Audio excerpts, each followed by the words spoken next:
দাড়িতে কাটিং করে ডিজাইন করা যাবে কিনা? দাড়িতে কাটিং করে ডিজাইন করা বলতে যদি বুঝান ও যে ফ্রেঞ্চ কাট এটা সেটা, তাহলে এটা দাড়ির সাথে একটা তামাশা এবং মশকরা করা। নবী করিম সাল্লাল্লাহু আলাইহি সাল্লাম বলেছেন, আফুল্লুহা, তোমরা দাড়িকে লম্বা করো, আর খুল্লুহা, দাড়িকে ছেড়ে দাও। পরিষ্কার নির্দেশ নবীজির।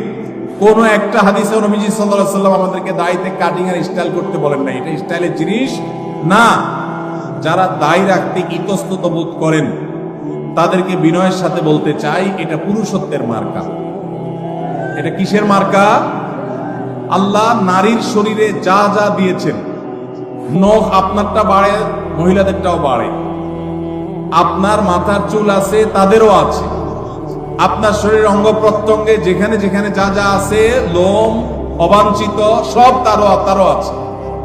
শুধু দুইটা জিনিস, দাড়ি আর গোপ, এগুলো নারীকে আল্লাহ দেন না, আল্লাহ আপনাকে দিয়েছেন। এর জন্য গোপটা ছোট ছোট রাখা আর দাড়ি লম্বা রাখা, এটা পুরুষত্বের আলামত। এখন আপনি যদি বলেন যে আমি হিজড়া হয়ে যাব, তাহলে আমার কি করার? আল্লাহ আমাদের ভাইদেরকে হেদায়েত দান করুন। এটা পুরুষত্বের মার্কা, এটা রাখতে কোনো কার্পণ্য করা উচিত না।